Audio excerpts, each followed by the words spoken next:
मोतियाबिंद एक ऐसी बीमारी है जो आज नहीं तो कल हमको भी होगी। ओवर 60 जब भी हम 60 क्रॉस करते हैं तो मोतियाबिंद होना बहुत लाजमी है।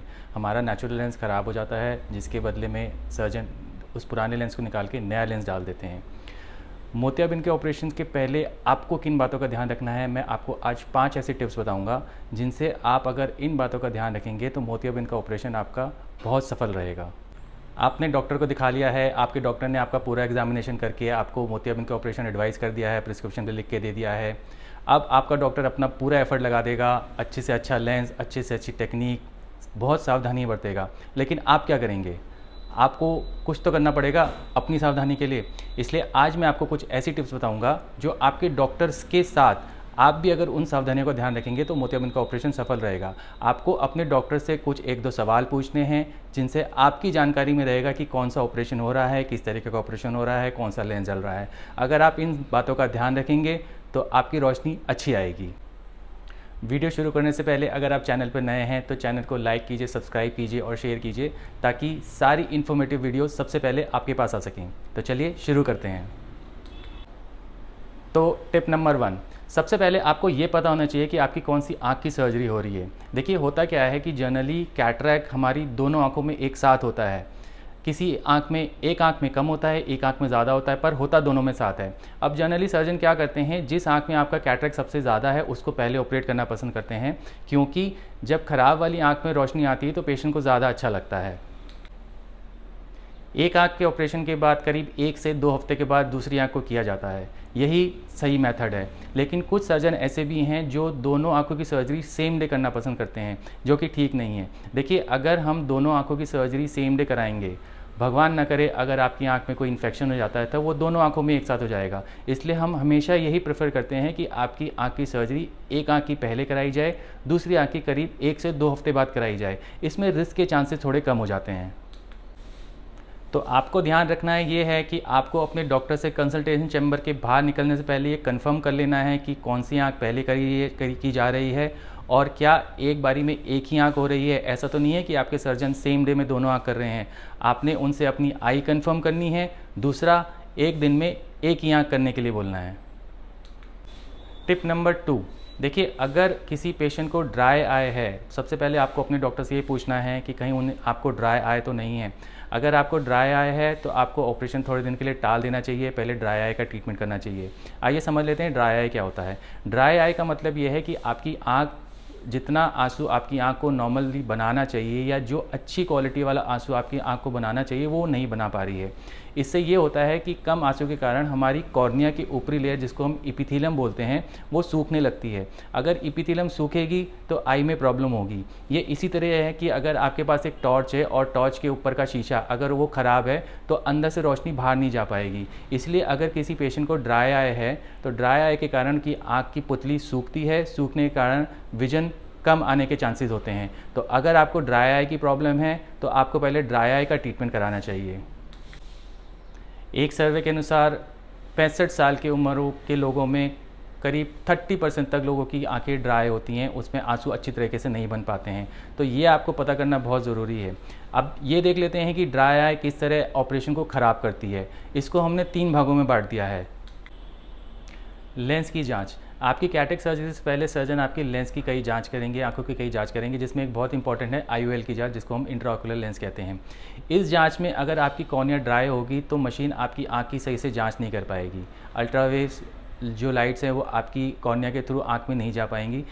अगर ये जांच ठीक नहीं हो पाएगी तो लेंस का नंबर ठीक नहीं आ पाएगा, और अगर लेंस का नंबर ठीक नहीं आ पाएगा तो ऑपरेशन के बाद आपकी रोशनी पूरी नहीं आ पाएगी। तो ये बहुत ज़रूरी है कि ऑपरेशन से पहले, मोतियाबिंद के ऑपरेशन से पहले आपकी कॉर्निया ड्राई नहीं होनी चाहिए, जिसकी वजह से रोशनी पूरी ना आ पाए। अगर आपकी कॉर्निया ड्राई है तो आप थोड़े दिन ऑपरेशन के लिए रुक जाइए, अपनी पहले ड्राई आई का ट्रीटमेंट कराइए, उसके बाद सर्जरी प्लान कीजिए। दूसरा, अगर आपकी कॉर्निया ड्राई है तो उसकी रिकवरी भी स्लो होगी। इसको ऐसे समझ लीजिए कि जब भी कैटरेक्ट ऑपरेशन किया जाता है तो उसमें एक छोटा सा चीरा लगाया जाता है 2.2 mm का। उस चीरे में अगर कॉर्निया ड्राई है तो उसकी हीलिंग भी स्लो हो जाएगी। अगर हीलिंग स्लो हो जाएगी तो नज़र इंप्रूव होने में टाइम लग जाएगा। इसीलिए कैटरेक्ट सर्जरी से पहले आपकी आई ड्राई नहीं होनी चाहिए।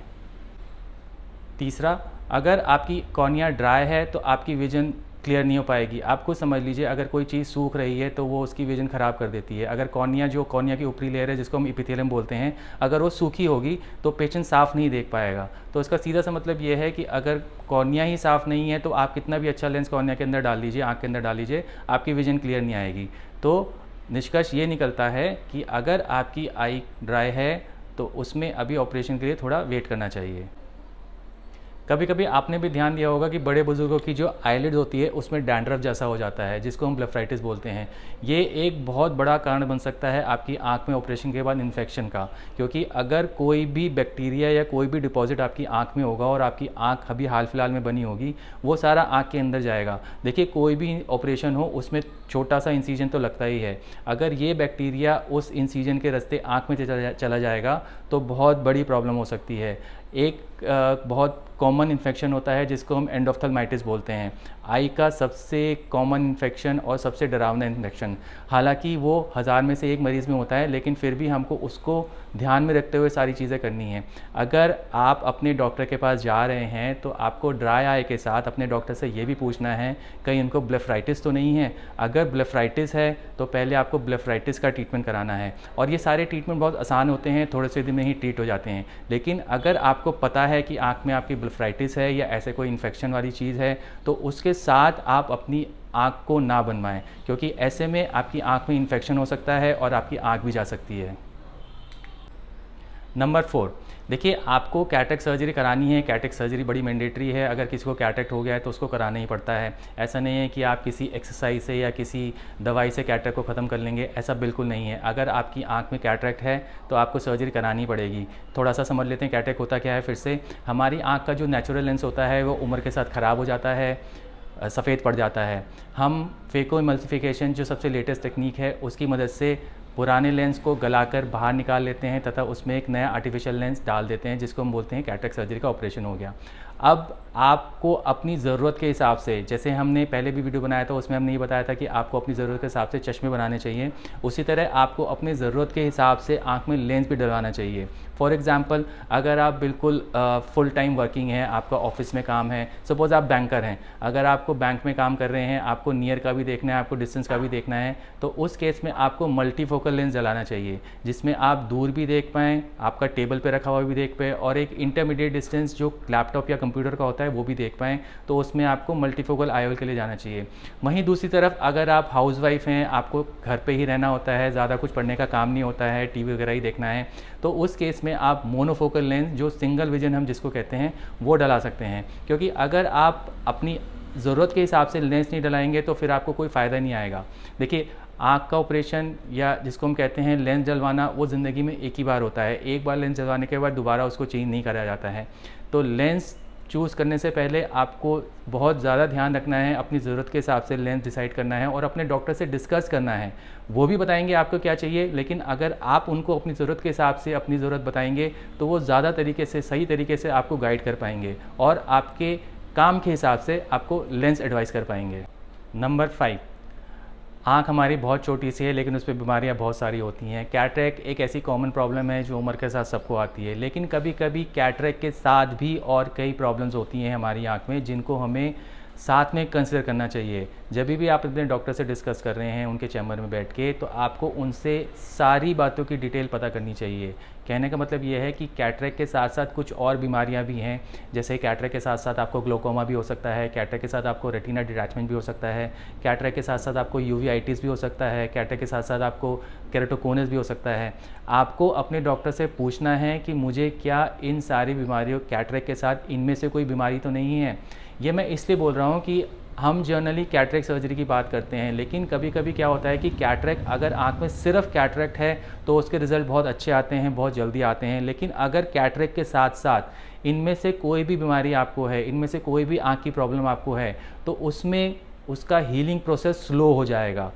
ठीक है, अगर एक प्रॉब्लम ट्रीट कर रहे हैं तो वो जल्दी ख़त्म है, लेकिन अगर साथ में दूसरी प्रॉब्लम भी है तो उसको ठीक होने में टाइम लगेगा। फॉर एग्जांपल, अगर आपको कैटरेक्ट के साथ ग्लोकोमा है, सफ़ेद मोतिया के साथ काला मोतिया है, काला मोतिया का मतलब ये है कि आपकी आंख का प्रेशर बढ़ जाता है। तो अगर आपको कैटरेक्ट के साथ साथ काले मोतिया की भी प्रॉब्लम है तो आपका ट्रीटमेंट चेंज हो जाएगा। काले मोतिये में क्या होता है कि प्रेशर बढ़ने की टेंडेंसी होती है। जब प्रेशर बढ़ती है तो ड्राई आई हो जाती है। तो आपको अपने डॉक्टर से ये कंसल्ट करना है कि कैटरेक्ट के साथ मुझे ग्लाकोमा कराना चाहिए कि नहीं, वो आपको सही एडवाइस देंगे। दूसरी तरफ सपोज़ आपको डायबिटीज़ है और आपको कैटरेक्ट भी है, तो डायबिटीज़ में क्या होता है, डायबिटीज़ में हीलिंग प्रोसेस पूरी बॉडी का स्लो हो जाता है। आपके जो भी इंसिजन लगाए गए हैं वो स्लो रिकवर होंगे। तो ये सारी बातें आपको पता होना चाहिए। आपको ऐसा नहीं लगना चाहिए कि भाई मेरे पड़ोस में शर्मा जी ने तो कैटरेक्ट सर्जरी कराई थी, वो अगले दिन से सब कुछ साफ देखने लगे, लेकिन आपको यही नहीं पता कि शर्मा जी को डायबिटीज़ नहीं है। तो इन सारी प्रॉब्लम का आपको पता होना चाहिए।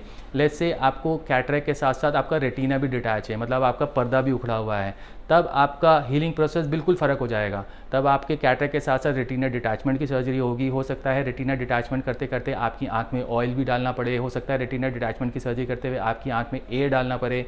अगर ऐसी कोई प्रॉब्लम होती है तो इसमें सिर्फ एक कैटरेक्ट सर्जरी वाला ट्रीटमेंट नहीं चलेगा, सिर्फ एक कैटरेक्ट सर्जरी वाली जो हीलिंग प्रोसेस है वो नहीं होगी, वो उससे बिल्कुल फ़र्क हो जाएगी। तो आपको अपने डॉक्टर से ये इन सारी बातों पे डिस्कस करना है। आपको सारी बातें पता होनी चाहिए कि मुझे क्या मेरी आँख में सिर्फ कैटरेक्ट है या कैटरेक्ट के साथ कोई और बीमारी भी है, क्योंकि अलग अलग बीमारियों का अलग अलग ट्रीटमेंट होता है। अलग अलग बीमारियों के ट्रीटमेंट अलग होने की वजह से उनका हीलिंग प्रोसेस भी अलग होता है, उनकी मेडिकेशन भी अलग होती है। तो ये सारी जानकारी आपको आपके डॉक्टर से ज़रूर लेनी चाहिए। एक सबसे इम्पॉर्टेंट टिप जो मैंने आपको नहीं बताई वो है नंबर 6, सब्सक्राइब कीजिए, क्योंकि अगर आप इस चैनल को सब्सक्राइब करेंगे तो आगे आने वाली सारी वीडियोस और सारी नोटिफिकेशन सबसे पहले आपके पास आएंगी। तो इस तरीके से आप खुद अपनी समझदारी से अपने डॉक्टर से सवाल कर सकते हैं, उनसे क्वेश्चन पूछ सकते हैं, क्योंकि आपकी आँख है, ध्यान आपको रखना है। आप उनसे ये सारी जानकारी रखेंगे तो आपको भी आसानी रहेगी। इन फ्यूचर आपके किसी रिलेटिव की अगर सर्जरी है आप उनको बता पाएंगे। वीडियो अच्छा लगा हो लाइक कीजिए, शेयर कीजिए, सब्सक्राइब कीजिए और अपने बड़े बुज़ुर्गों के साथ ये वीडियो ज़रूर शेयर कीजिए जिनको कैटरेक्ट सर्जरी जो प्लान कर रहे हैं। उनके अच्छी विज़न के लिए आपको ये वीडियो उनके साथ शेयर करनी चाहिए, ज्ञान बांटना चाहिए, क्योंकि ज्ञान बांटने से ही बढ़ता है।